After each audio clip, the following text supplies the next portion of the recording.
গণহত্যার অভিযোগে শেখ হাসিনা সহ ৯ জনের বিরুদ্ধে আন্তর্জাতিক অপরাধ ট্রাইব্যুনালের তদন্ত শুরু। আগামী সপ্তাহে ঢাকায় আসছে জাতিসংঘের ফ্যাক্ট ফাইন্ডিং কমিটি। সাবেক ডেপুটি স্পিকার টুকু, প্রতিমন্ত্রী পলক ও ছাত্রলীগ নেতা সৈকত ১০ দিন করে রিমান্ডে। আন্দোলনকারী হত্যায় উস্কানির অভিযোগ, শাস্তির দাবিতে স্লোগান।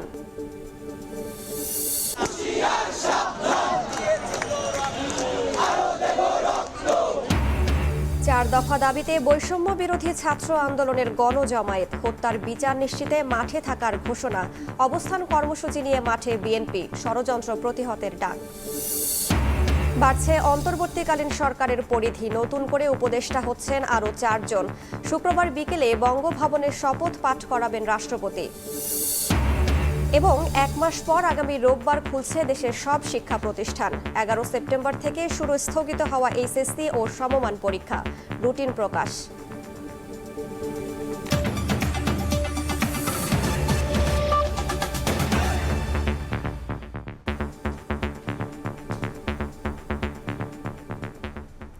প্রবাসের সময় সঙ্গে আছি আমি রাইসা জান্নাত।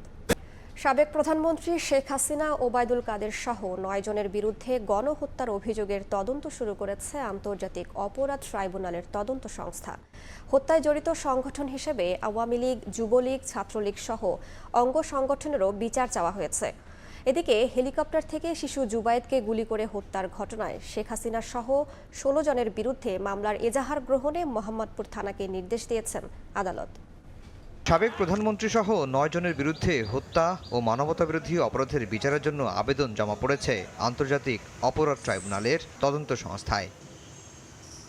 বৃহস্পতিবার সকালে জানা যায় ১৫ জুলাই থেকে ৫ আগস্ট পর্যন্ত গণহত্যার অভিযোগের তদন্ত শুরু করেছে তদন্ত সংস্থা।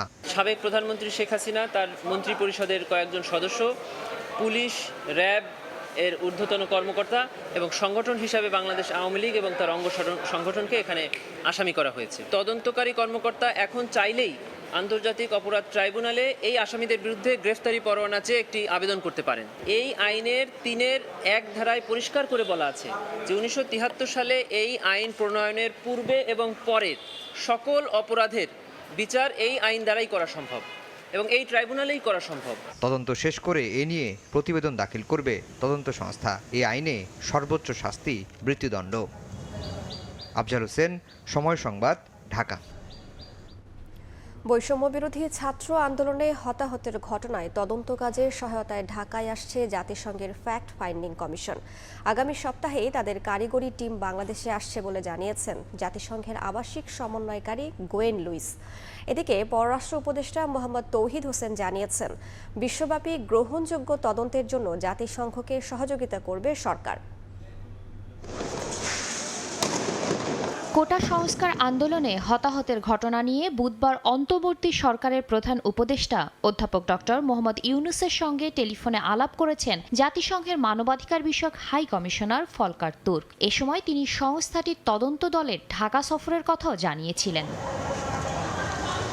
বৃহস্পতিবার সকালে পররাষ্ট্র উপদেষ্টা মোহাম্মদ তৌহিদ হোসেনের সঙ্গে সাক্ষাৎ করতে আসেন জাতিসংঘের আবাসিক সমন্বয়কারী গোয়েন লুইস। পরে গোয়েন লুইস জানান, নিজস্ব অধ্যয়নে জাতিসংঘের স্বাধীন তদন্ত কমিশনের সময়সীমা ও কর্মপরিকল্পনা চূড়ান্ত হবে শিগগিরই। এদিকে পররাষ্ট্র উপদেষ্টা বলেন, কোটা সংস্কার আন্দোলনে হতাহতের ঘটনায় বিশ্বব্যাপী গ্রহণযোগ্য, নিরপেক্ষ এবং স্বাধীন তদন্তের জন্য জাতিসংঘকে সহযোগিতা করবে সরকার। Dr. Yunus and the High Commissioner for Human Rights, Volker Turk, had a call yesterday. We have some technical colleagues who are arriving in country next week, and they will do the initial fact-finding, but the mandate, the details, how the team will work with the government. চেষ্টা করব যেন একদম সম্পূর্ণ নিরপেক্ষ একটা তদন্ত হয় এবং তার ভিত্তিতে এবং গ্রহণযোগ্য সমস্ত পৃথিবীর কাছে। আমরা কিন্তু এখন এমন সিচুয়েশনটা এমন যে কোনো কিছু করতে গেলেই তো এক ধরনের ক্রিটিসিজম আসতে পারে। কাজে আমরা চাইবো এটা সম্পূর্ণ নিরপেক্ষভাবেই হোক এবং তাতে আমাদের যা যা সহায়তা করা দরকার সেটা আমরা করব। বৃহস্পতিবার পররাষ্ট্র উপদেষ্টার সঙ্গে সৌজন্য সাক্ষাৎ করেন রাশিয়ার রাষ্ট্রদূত।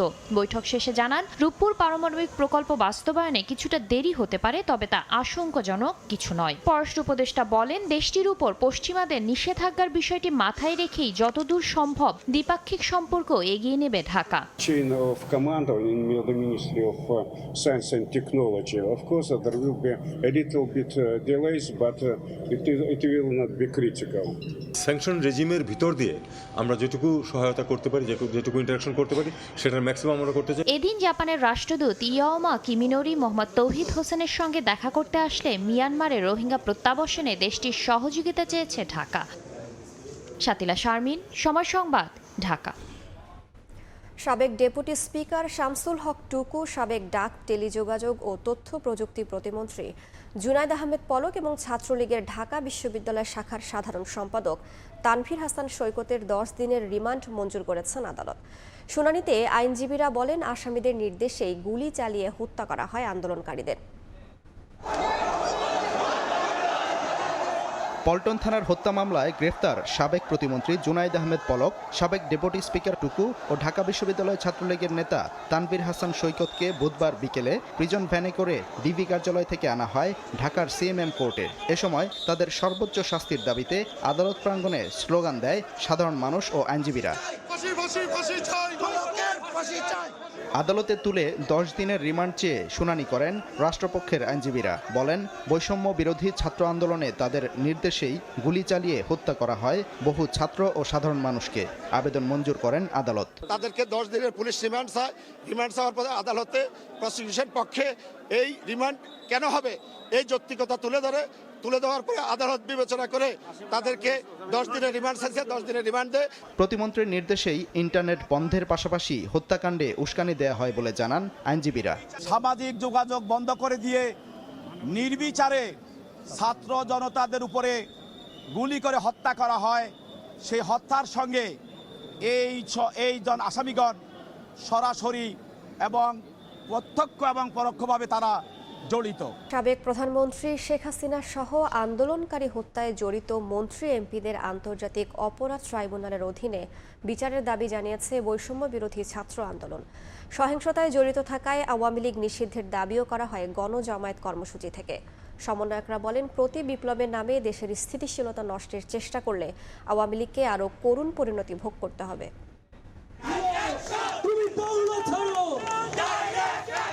বৈষম্য, ফেসিবাদ আর স্বৈরতন্ত্রের বিরুদ্ধে তারুণ্যের অগ্নিঝরা স্লোগানে মুখরিত রাজধানীর শাহবাগ চত্বর। বৃহস্পতিবার সকাল থেকেই রেজিস্ট্যান্স উইকের অংশ হিসেবে বৈষম্য বিরোধী ছাত্র আন্দোলনের ব্যানারে গণজমায়েতে অংশ নেন শিক্ষার্থীরা। সাবেক সরকারের মন্ত্রীসহ ছাত্র হত্যা, গুম, খুন ও অর্থ পাচারে জড়িতদের দৃষ্টান্তমূলক শাস্তি দাবি করেন তারা। আমাদের ভাইদের যারা হত্যা করেছে, সেই সাথে যে সরকার জড়িত এবং তাদের প্রশাসন, তাদেরকে আমরা বিচারের আওতায় আনতে চাই। সমস্ত খুনের দায় একমাত্র আমাদের সাবেক প্রধানমন্ত্রী খুনি হাসিনা, এবং খুনি হাসিনার ফাঁসি চাই আমরা। তার শিকড় এখনো পর্যন্ত আমাদের বাংলাদেশে রয়ে গেছে, আমরা চাই এই শিকড় সহ উপড়ে ফেলতে। বৈষম্য বিরোধী ছাত্র আন্দোলনে সন্ত্রাসী হামলা সহ নানা সহিংসতায় জড়িত থাকায় আওয়ামী লীগকে নিষিদ্ধ করার দাবি ছাত্র জনতার। আওয়ামী লীগকে আমরা কোনো দল হিসাবে দেখতে চাই না, তাদেরকে নিষিদ্ধ করতে হবে। প্রত্যেকটা নাগরিকের ঘাম ঝরানো ট্যাক্সের টাকা যে তারা বিদেশে পাঠিয়েছে, এই প্রত্যেকটা টাকা তাদের হিসাব দিতে হবে। দেশের নির্বাচন নিয়ে ভারতের হস্তক্ষেপ চেয়ে শেখ হাসিনার পুত্র সজীব ওয়াজেদ জয়ের করা মন্তব্যকে সার্বভৌমত্বের বিরুদ্ধে ষড়যন্ত্র ও রাষ্ট্রদ্রোহিতা বলে মন্তব্য করেন সমন্বয়করা। বাংলাদেশের নির্বাচন নিয়ে যখন মানুষের কাছে সেখানে আবেদন না করে মোদির কাছে যেখানে আবেদন করে, সেখানে আমাদের সার্বভৌমত্বটি প্রশ্নবিদ্ধ হয়। সুতরাং আমরা স্পষ্ট করে দিতে চাই, এই যে ইউএসএতে বসে আপনি দেশের বিষয়ে সিদ্ধান্ত নেওয়ার আপনার কোনো ধরনের অধিকার নাই। 16 বছরে মানুষের উপর যে অত্যাচার করেছে, নির্যাতন করেছে, তার হিসাব দিতে হবে। আগে তার জন্য শাস্তি পেতে হবে, তারপর জনগণ নির্ধারণ করবে সে নির্বাচনে দাঁড়াতে পারবে নাকি পারবে না। এদিকে শাহবাগ সহ বিভিন্ন স্থানে নানা সাংস্কৃতিক পরিবেশনা আর প্রতিবাদী গানে কর্মসূচিতে অংশগ্রহণকারীদের উজ্জীবিত করে রাখেন বৈষম্য বিরোধী সাংস্কৃতিক জোটের কর্মীরা। শাকির আহমেদ, সময় সংবাদ, ঢাকা। এদিকে আন্দোলনে হত্যাকাণ্ডের প্রতিবাদ ও সাবেক প্রধানমন্ত্রী শেখ হাসিনা সহ সহযোগীদের বিচার দাবিতে দেশের বিভিন্ন স্থানে সমাবেশ করেছেন বৈষম্য বিরোধী শিক্ষার্থীরা। হত্যাকাণ্ডে জড়িতদের দ্রুত বিচারের আওতায় আনার দাবি জানান তারা।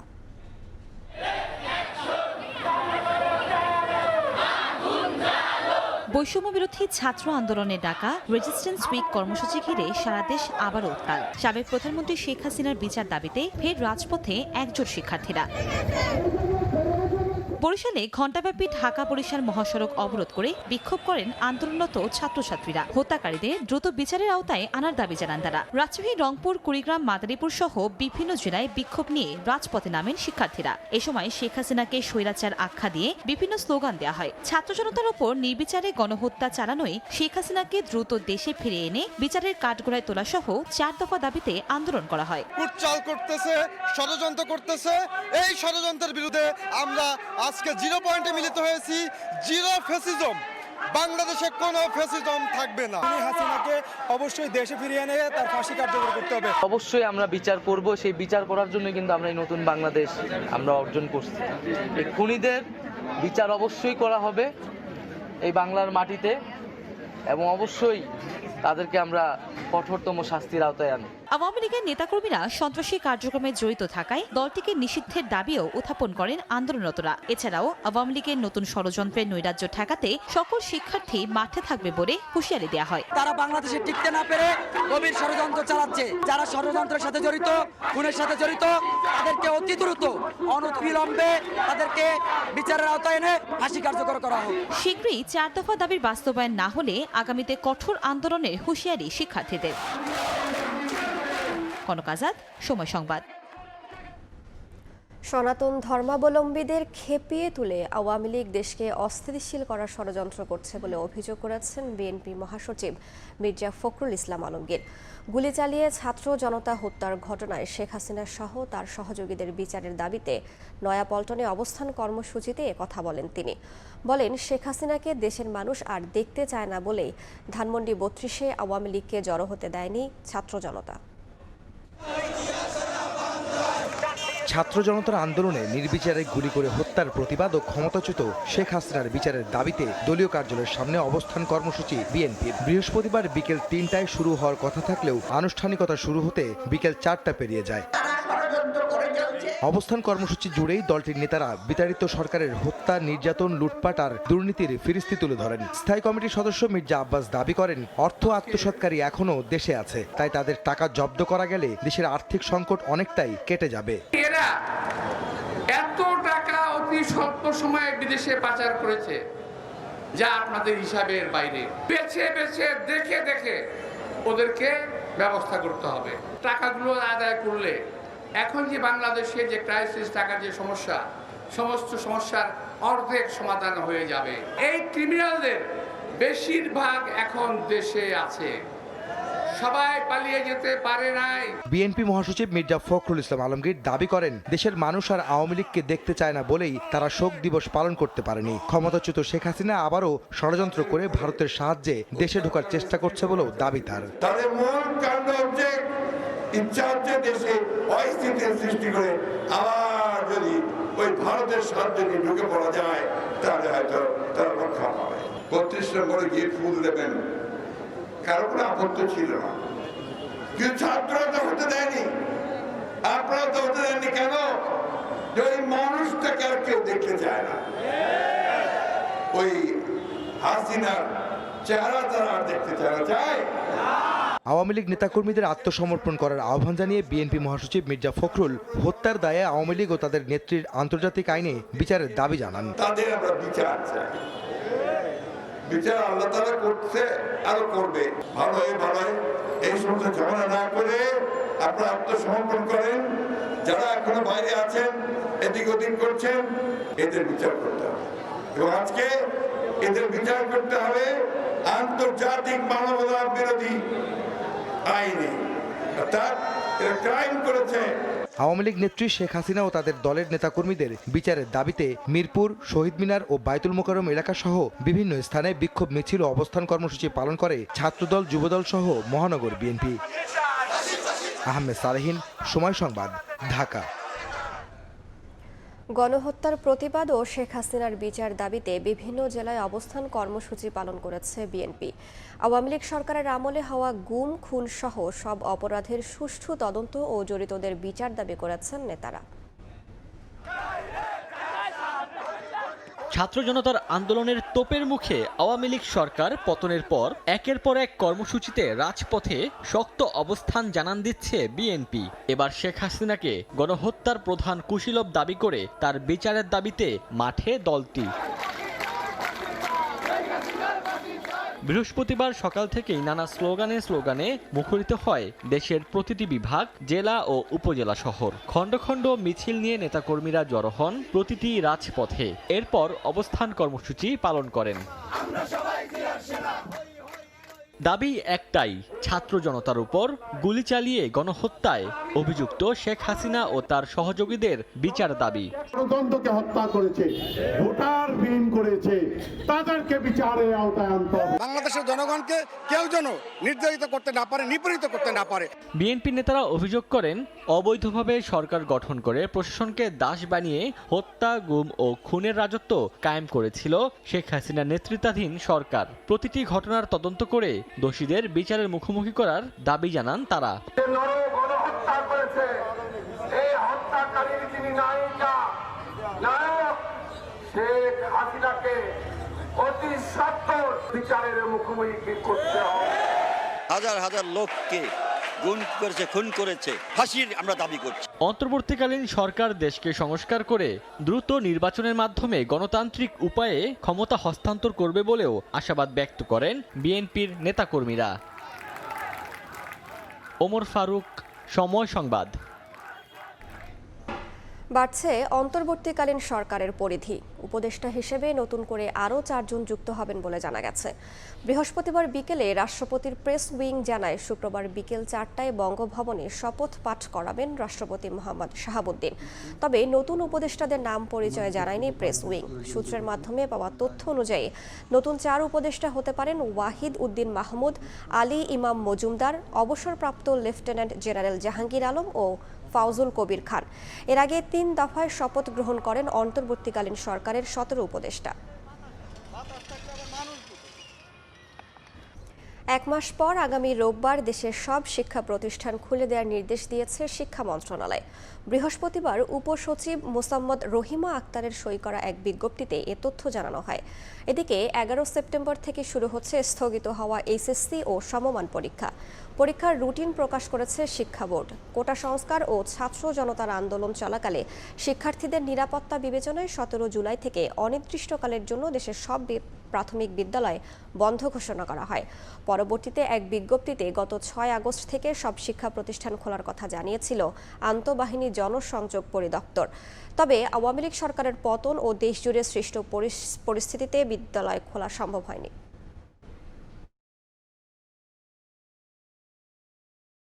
অবশেষে ওয়াসার এমডি পদ থেকে সরে দাঁড়ালেন তাকসিম এ খান। এদিকে ওয়াসার এমডির দীর্ঘ 1 যুগের মেয়াদকালে দুর্নীতির প্রমাণ পেলে ব্যবস্থা নেওয়া হবে বলে জানিয়েছেন স্থানীয় সরকার, পল্লী উন্নয়ন ও সমবায় উপদেষ্টা এএফ হাসান আরিফ। বৃহস্পতিবার দুপুরে সচিবালয়ে সাংবাদিকদের সঙ্গে মত বিনিময়কালে তিনি আরও বলেন, রাজধানীসহ দেশের যেসব স্থানে সিটি কর্পোরেশন ও পৌরসভার মেয়ররা অনুপস্থিত রয়েছেন সেখানে প্রধান নির্বাহী কর্মকর্তাদের দায়িত্ব দিয়ে জনসেবা অব্যাহত রাখা ও প্রশাসনিক কার্যক্রম চলমান রাখতে নির্দেশনা দেওয়া হয়েছে। 2009 সালে ঢাকা ওয়াসার ব্যবস্থাপনা পরিচালক পদে নিয়োগ পেয়েছিলেন তাকসিমে খান। এরপর দফায় দফায় বাড়তে থাকে তার মেয়াদ।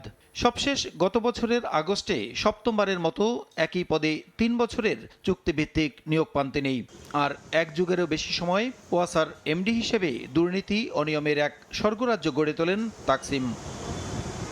গত 5 আগস্ট আওয়ামী লীগ সরকার পতনের পর থেকে তিনি আর অফিসে আসেননি। বৃহস্পতিবার এক আদেশে তার চুক্তিভিত্তিক নিয়োগ বাতিল করা হয়। দুপুরে সচিবালয়ে এলজিআরডি উপদেষ্টা সাংবাদিকদের বলেন, তার বিরুদ্ধে দুর্নীতির অভিযোগ খতিয়ে দেখে নেওয়া হবে ব্যবস্থা।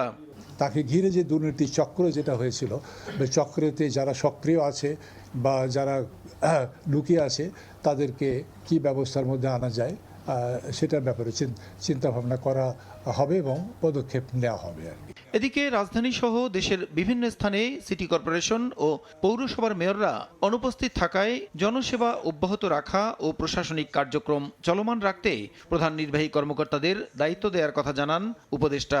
তাদের অনুপস্থিতিতে কার্যকলাপ স্থবির হয়ে আছে, সেটাকে চলমান করার জন্য প্রাথমিকভাবে তো আমরা দায়িত্ব দিয়ে দিয়েছি।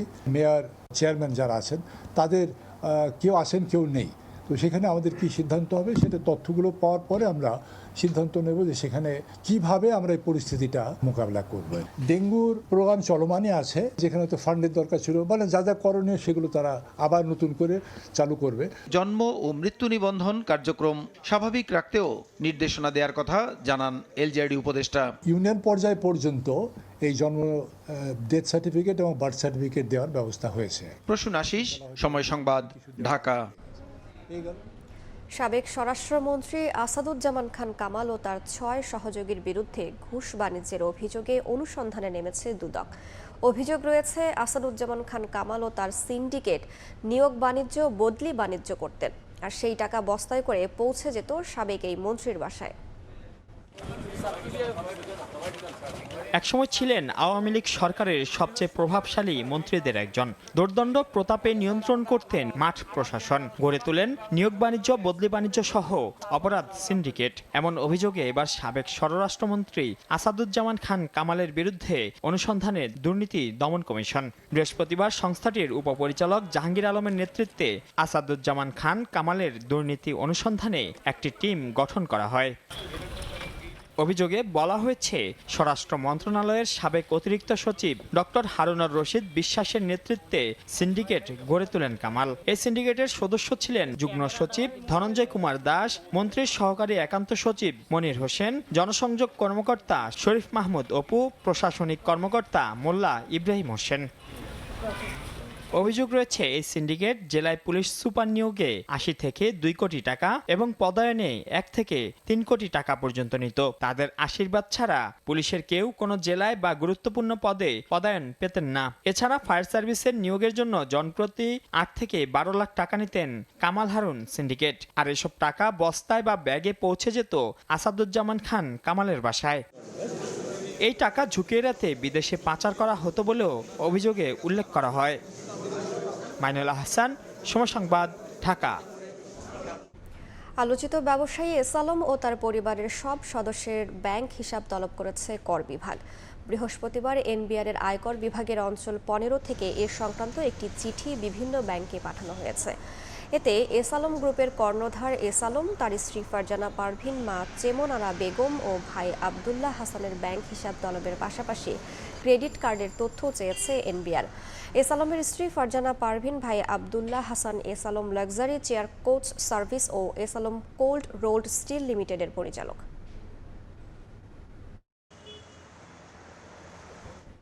ভারত সাম্প্রদায়িক উস্কানি দেওয়ার চেষ্টা করছে বলে মন্তব্য করেছেন ইসলামী আন্দোলন বাংলাদেশের সিনিয়র নায়েবে আমির মুফতি সৈয়দ মোহাম্মদ ফয়জুল করিম। বিকেলে রাজধানীর পুরানা পল্টনের প্রধান কার্যালয়ে বাংলাদেশ জাতীয় হিন্দু মহাজোটের সঙ্গে মত বিনিময় সভায় এ মন্তব্য করেন তিনি।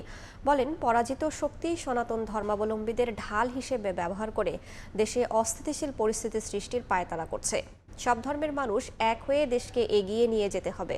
ইসলামী আন্দোলন বাংলাদেশ সব জাতি গোষ্ঠীর পাশে থাকবে বলেও জানান। এ সময় বাংলাদেশ জাতীয় হিন্দু মহাজোটের সভাপতি ইসলামী আন্দোলন বাংলাদেশ নায়েবে আমিরের বক্তব্যকে সমর্থন জানিয়ে সংখ্যালঘু আইন ও নির্বাচন ব্যবস্থার সংস্কারের দাবি তোলেন।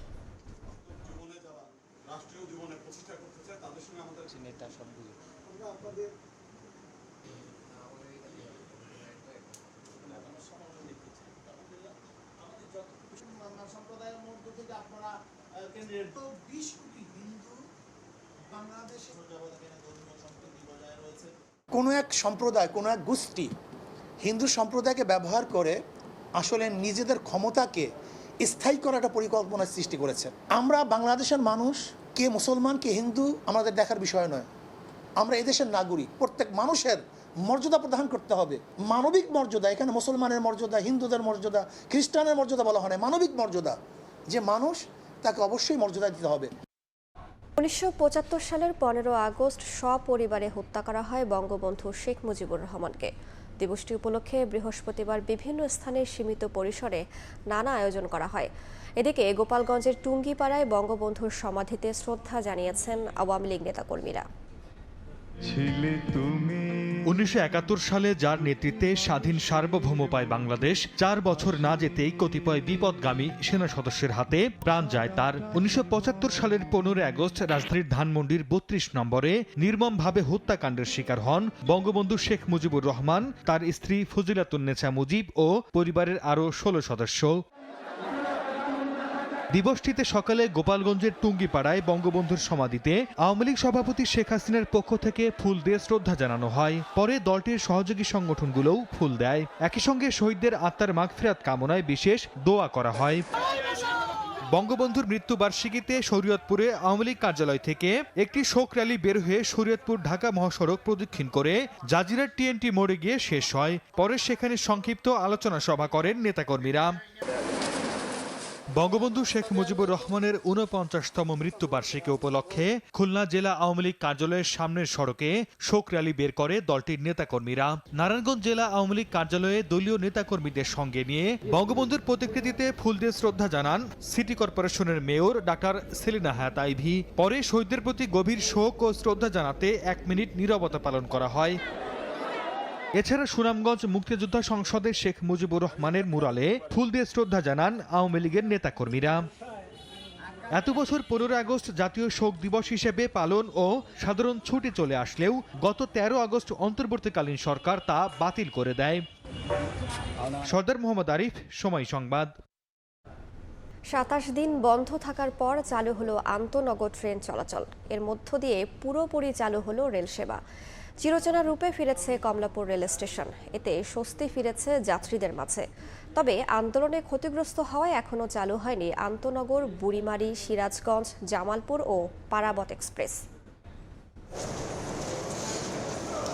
আগের সেই চিরচেনা রূপে ফিরতে শুরু করেছে রেল অঙ্গন। প্রায় 1 মাস আন্তনগর ট্রেন চলাচল বন্ধ থাকায় বৃহস্পতিবার সকাল থেকে যাত্রীদের ভিড় ছিল চোখে পড়ার মতো। এদিন সকাল থেকে নিয়ম মেনে সব কটি ট্রেনই ছেড়ে গেছে কমলাপুর রেল স্টেশন থেকে। সকাল থেকে মেইল, কমিউটার ও লোকাল ট্রেন চলাচল শুরু হলেও আন্তনগর ট্রেনের চাকা ঘুরে দুপুর থেকে। দীর্ঘদিন পর ট্রেন সেবা চালু হওয়ায় উচ্ছ্বসিত যাত্রীরা। এতদিন চলাফেরা করতে ঢাকার দিকে আসতেই পারিনি, এখন অনেক সুবিধা। ট্রেনে যে বসছে 1 ঘন্টা লাগে টঙ্গী থেকে আসতে। ট্রেন চালু হয় আমরা এখন খুশি, কারণ হচ্ছে আমাদের যে চলাচলে যে কষ্টটা ছিল সেটা এখন কমে যাবে। বাস 400 টাকার বা 800 টাকা নিত, এখন আর সেই সুবিধার বাসগুলোরা পাবে না। এখন ট্রেন চালাতে অনেক সহজলভ্য হয়েছে। সাম্প্রতিক আন্দোলনে ক্ষতিগ্রস্ত হওয়ায় বন্ধ রয়েছে আন্তনগর, বুড়িমারি, সিরাজগঞ্জ, জামালপুর ও পারাবত এক্সপ্রেস ট্রেনের চলাচল। তবে অচিরেই এসব ট্রেন লাইনে ফিরবে বলে জানিয়েছে রেল। নতুন পরিকল্পনায় যাত্রী সেবা বাড়িয়ে ঘুরে দাঁড়াবে রেল, এমন প্রত্যাশা যাত্রীদের।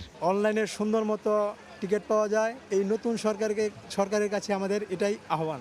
অতীতে যে দুর্নীতি হয়েছে, অন্তত রেল খাতটা যাতে একদম নিট অ্যান্ড ক্লিন রাখতে পারে। বাংলাদেশে যেহেতু সব জায়গায় সংস্কার চলতেছে, আমরাও চাই যে রেলের জন্য সুন্দর সংস্কার হয়। 27 দিনে শুধু যাত্রী পরিবহনে 100 কোটি টাকারও বেশি লোকসান হয়েছে জানিয়ে কমলাপুর রেল স্টেশনের ম্যানেজার বলেন, বৃহস্পতিবার 38 জোড়া ট্রেন দিয়ে ঢাকা থেকে শুরু হয় আন্তনগর ট্রেনের চলাচল। রেলওয়ে নিরাপত্তা বাহিনী রয়েছে এবং জিআরপি সদস্যগণ রয়েছে, তাদের সাথে মিলেমিশে তারা পরামর্শ করে আমাদের এই নিরাপত্তা ব্যবস্থাটা জোরদার করেছেন। সবাই নতুন এবং দৃঢ় প্রত্যয় নিয়েই নতুনভাবে আবার তাদের কর্মকাজ শুরু করবেন। যাত্রী কল্যাণমূলক রেল সবাই উপহার পাবেন। তবে ভারতের সিদ্ধান্তে এখনও বন্ধ রয়েছে বাংলাদেশ ভারতের মধ্যে চলাচল করে 3টি আন্তদেশীয় ট্রেন। নাজমুস সালেহী, সময় সংবাদ, ঢাকা। ভোক্তারা যেভাবে চাইবে বাজার সেভাবেই চলবে। ক্রেতাকে জিম্মি করা সিন্ডিকেট দূর করতে বাজারে বাজারে এমন প্রচারণাই চালাচ্ছে জাতীয় ভোক্তা অধিকার সংরক্ষণ অধিদপ্তর। ক্রেতারা বলছেন, নিজেরা সচেতন হলে অনেকটাই স্বস্তি ফিরবে নিত্যপণ্যের বাজারে। রাজধানীর বাজার তদারকিতে জাতীয় ভোক্তা অধিকার সংরক্ষণ অধিদপ্তরের কর্মকর্তা একই সঙ্গে করছেন তদারকি ও বাড়াচ্ছেন জনসচেতনতা। এক দোকানে মিলল মেয়াদ উত্তীর্ণ কেক রুটি, অন্য বেকারিতে পাওয়া গেল না মানসম্পন্ন পণ্যের নিশ্চয়তা দেয়া বিএসটিআই এর সনদ।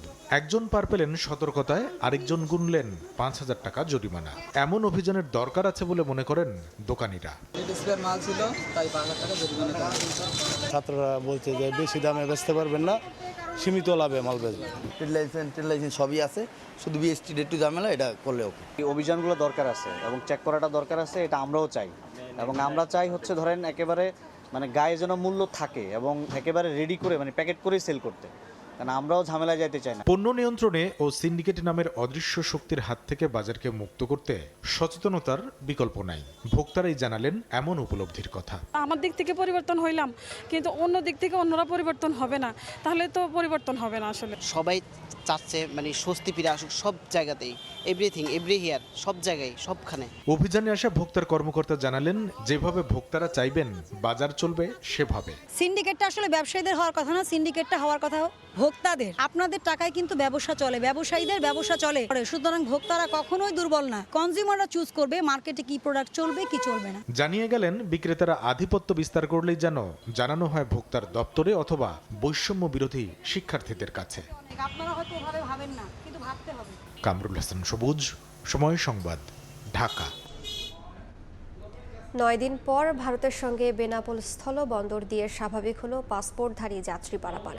অন্তর্বর্তী সরকারের দায়িত্ব গ্রহণ এবং পুলিশ সদস্যরা কর্মস্থলে ফেরায় আবারও অবাধে দুদেশে যাতায়াত করতে পারছেন পাসপোর্টধারীরা। দেশে অস্থিতিশীল পরিস্থিতি বিরাজ করায় এবং পুলিশ কর্মবিরতিতে থাকায় 5 আগস্ট থেকে বন্ধ ছিল বেনাপোল স্থলবন্দর দিয়ে ভারতে যাতায়াত। শুধুমাত্র জরুরি মেডিকেল এবং স্টুডেন্ট ভিসা চালু থাকায় এ কয়েকদিন তেমন একটা দেখা মেলেনি পাসপোর্টধারী যাত্রীদের। অবশেষে পরিস্থিতি নিয়ন্ত্রণে আসায় 9 দিন পর চালু হলো বেনাপোল স্থলবন্দর দিয়ে সব ধরনের ভিসায় পাসপোর্টধারী যাত্রী পারাপার। দেশের শান্তি শৃঙ্খলা এখন ফিরে আসবার কারণে এখন আমরা ভারতে যেতে পারছি। আন্তর্জাতিক প্যাসেঞ্জার টার্মিনালে আমাদের নিরাপত্তা সহ সার্বিক কার্যক্রম আমরা তদারকি করছি এবং যাত্রী এরা যাতে স্বাভাবিকভাবে যাতায়াত করতে পারেন সে বিষয়ে আমরা মনিটরিং করছি। তবে সহিংসতার সঙ্গে জড়িতরা যেন দেশ ছেড়ে পালাতে না পারে সেজন্য কঠোর অবস্থানে বিজিবি ও পুলিশ। বেনাপোল স্থলবন্দর দিয়ে পাসপোর্ট যাত্রী যাওয়া স্বাভাবিক হয়েছে। যাত্রীর নিরাপত্তার জন্য আইন শৃঙ্খলা বাহিনী তৎপর আছে। বুধবার বেনাপোল স্থলবন্দর দিয়ে ভারত বাংলাদেশের মধ্যে যাতায়াত করেছেন 3,324 জন পাসপোর্টধারী যাত্রী। সময় সংবাদ, বেনাপোল। বাংলাদেশের পরিস্থিতি দ্রুত স্বাভাবিক হয়ে আসবে বলে আশা প্রকাশ করেছেন ভারতের প্রধানমন্ত্রী নরেন্দ্র মোদী। দেশটির ৭৮তম স্বাধীনতা দিবসে লালকেল্লায় দেয়া ভাষণে এই মন্তব্য করেন মোদী। এদিকে কলকাতার ঐতিহাসিক রেড রোডে বিশেষ মার্চ পাস্ট প্রদর্শন দেখেন মুখ্যমন্ত্রী মমতা বন্দ্যোপাধ্যায়। ভারত থেকে বিস্তারিত জানাচ্ছেন সুব্রত আচার্য। নানা বৈচিত্র্যে ঠাসা ১৪০ কোটি মানুষের দেশ ভারত। বৃহস্পতিবার যথাযোগ্য রাষ্ট্রীয় মর্যাদায় পালিত হয় দেশটির ৭৮তম স্বাধীনতা দিবস। সরকারি ও বেসরকারি পর্যায়ে নানা আয়োজনের মধ্যে প্রধান আয়োজন ছিল দিল্লির লালকেল্লার। বৈশ্বিক জটিল পরিস্থিতির মুখে স্বাভাবিকভাবেই এই আয়োজনে সবার নজর ছিল বিশ্বের অন্যতম বৃহত্তম গণতান্ত্রিক দেশটির প্রধানমন্ত্রীর ভাষণের দিকে। প্রধানমন্ত্রী হিসেবে টানা ১১তম ভাষণে মোদী যেমন বলেন নিজের দেশের সংস্কারের কথা, তেমনি কথা বলেন প্রতিবেশী দেশগুলোর বর্তমান পরিস্থিতি নিয়ে। बांग्लादेश में जो कुछ भी हुआ है उसको लेकर पड़ोसी देश के नाते चिंता होना मैं इसको समझ सकता हूं। मैं आशा करता हूं कि वहां पर हालात जल्द ही सामान्य होंगे। এছাড়া সম্প্রতি কলকাতার একজন নারী চিকিৎসককে ধর্ষণ ও খুনের ঘটনা যখন গোটা দেশে নারী সুরক্ষার প্রতিবাদে উত্তাল, নরেন্দ্র মোদীও দেশবাসীর সুরে সুর মেলান, বলেন নারী সুরক্ষার কথাও। ऐसे कानूनों को आधुनिक समाज में कोई स्थान नहीं हो सकता है। রাষ্ট্রীয় আয়োজন ছিল কলকাতার ঐতিহাসিক রেড রোডেও। বুধবার রাতে যে রাজ্যের নারীরা রাত দখল শিরোনামে নারী সুরক্ষার দাবিতে পথে নেমেছিলেন, সেই রাজ্যের নারী সুরক্ষায় নারী পুলিশের বিশেষ বাহিনীর মার্চ পাস্ট প্রদর্শন দেখেন মুখ্যমন্ত্রী মমতা বন্দ্যোপাধ্যায়। ১৯৪৭ সালের ১৫ই আগস্ট স্বাধীন হয় বিশ্বের বৃহত্তম গণতান্ত্রিক দেশ ভারত। সুব্রত আচার্য, সময় সংবাদ, ভারত। নজিরবিহীনভাবে নারীদের মিছিলের সাক্ষী হলো ভারত। সম্প্রতি কলকাতার সরকারি হাসপাতালের নারী চিকিৎসককে ধর্ষণের পর হত্যার প্রতিবাদে রাত দখল শিরোনামের এই কর্মসূচি। এতে অংশ নেন বিভিন্ন শ্রেণী পেশার মানুষ। বিশ্বজিৎ দাসের ক্যামেরায় সুব্রত আচার্যের আরও একটি রিপোর্ট। চিকিৎসক হত্যার প্রতিবাদে বৃষ্টি মাথায় নিয়েই গভীর রাতে পশ্চিমবঙ্গের রাজপথে নারীরা। কলকাতা শহর থেকে শুরু করে রাজ্যের জেলায় জেলায় প্রতিবাদে সামিল তারা। Jadavpur, academy of fine arts, college street সহ উত্তর দক্ষিণ কলকাতা, এমনকি কবিগুরু রবীন্দ্রনাথ ঠাকুরের শান্তিনিকেতনেও নারীরা নামেন মোমবাতি হাতে। স্বাধীনতার ৭৭ বছর পরও এখনো অব্দি আমাদের basic right to life, basic right two সিকিউরিটির জন্য আমাদেরকে লড়তে নেমতে, পথে নামতে হচ্ছে। একটা মানুষ হয়ে যদি আমরা মেরুদণ্ডহীন হয়ে থাকি তাহলে তো সেটা কখনো একটা মানুষের বিবেকটা থাকবে না। ৯ আগস্ট রাতে উত্তর কলকাতার আরজিকর হাসপাতালে দায়িত্বরত নারী চিকিৎসককে ধর্ষণের পর হত্যার অভিযোগ ওঠে। এই খবর ছড়িয়ে পড়লে বিক্ষোভে ফেটে পড়ে গোটা ভারত। প্রতিবাদে রাস্তায় নামেন চিকিৎসকরা, ডাক দেন কর্মবিরতির। জড়িতকে খুঁজে বের করে কঠোর শাস্তির দাবি জানিয়েছেন খোদ পশ্চিমবঙ্গের মুখ্যমন্ত্রী মমতা বন্দ্যোপাধ্যায়ও। শত বছর পরও তুরস্কের অটোমান শাসনামল ঘিরে আগ্রহের শেষ নেই পর্যটকদের। সাম্রাজ্যের সবচেয়ে গুরুত্বপূর্ণ স্থাপনা তোপকাপি প্যালেস জাদুঘরে সংরক্ষিত হজরত মুহাম্মদ সাল্লাল্লাহু আলাইহি ওয়াসাল্লামের দাড়ি ও জুতাসহ অসংখ্য ঐতিহাসিক নিদর্শন দেখতে প্রতিদিনই লাখো পর্যটকের ঢল নামে ইস্তাম্বুলে। মুসলিম শাসকদের গৌরবোজ্জ্বল ইতিহাসের সাক্ষী হতে পেরে রীতিমতো বিস্মিত তারা। রেজওয়ানা কাব্যের ক্যামেরায় তারিকুল হাসান আশিকের রিপোর্ট।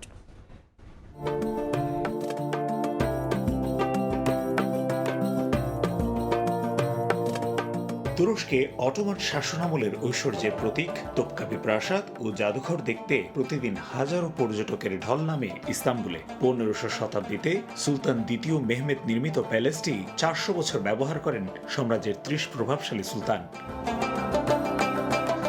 প্রশাসনিক কেন্দ্র ও বাসভবন হিসেবে ব্যবহৃত প্যালেসটির দৃষ্টিনন্দন কারুকাজ এখনও অটোমান শাসকদের রুচিশীলতার পরিচয় জানান দিচ্ছে। একটি বিশেষ কক্ষে সংরক্ষিত আছে তৎকালীন সুলতানদের ব্যবহৃত বিভিন্ন রকমের ঘড়ি, রয়েছে বিভিন্ন যুদ্ধে ব্যবহৃত তলোয়ার, আগ্নেয়াস্ত্র ও বর্মের সংগ্রহশালা।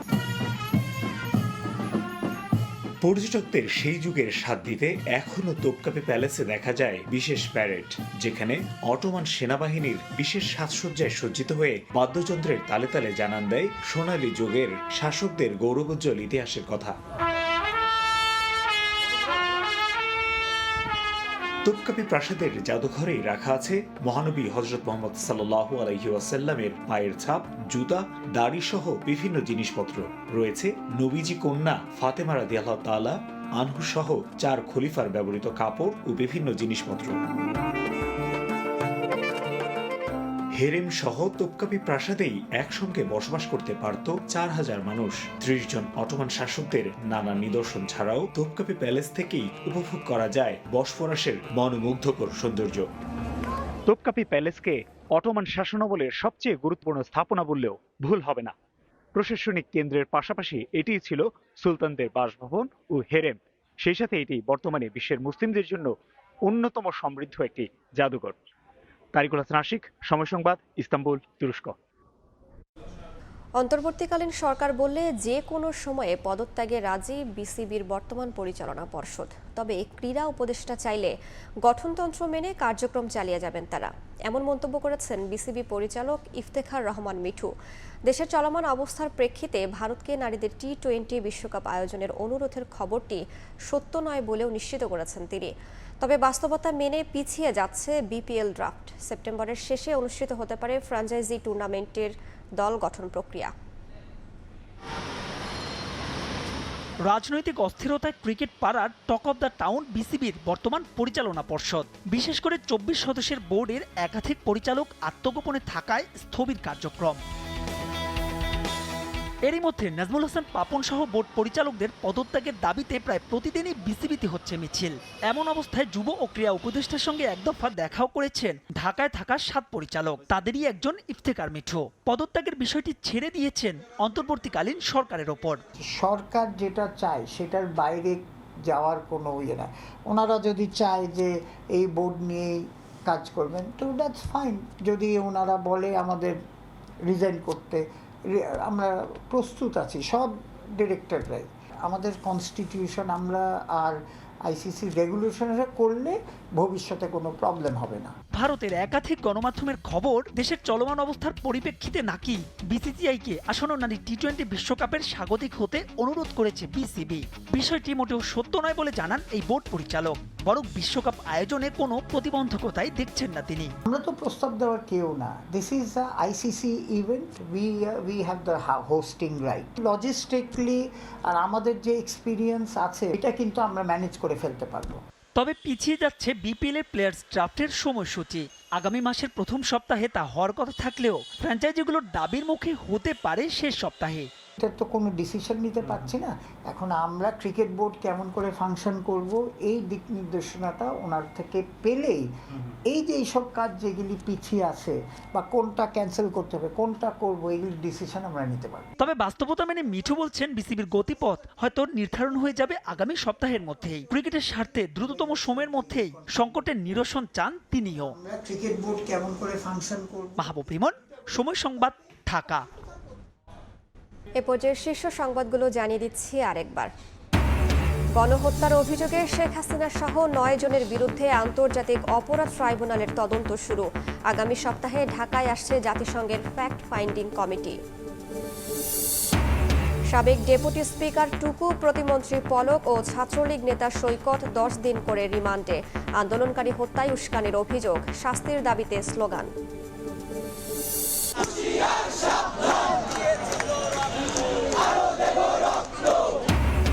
4 দফা দাবিতে বৈষম্য বিরোধী ছাত্র আন্দোলনের গণজমায়েত, হত্যার বিচার নিশ্চিতে মাঠে থাকার ঘোষণা। অবস্থান কর্মসূচি নিয়ে মাঠে বিএনপি, ষড়যন্ত্র প্রতিহতের ডাক।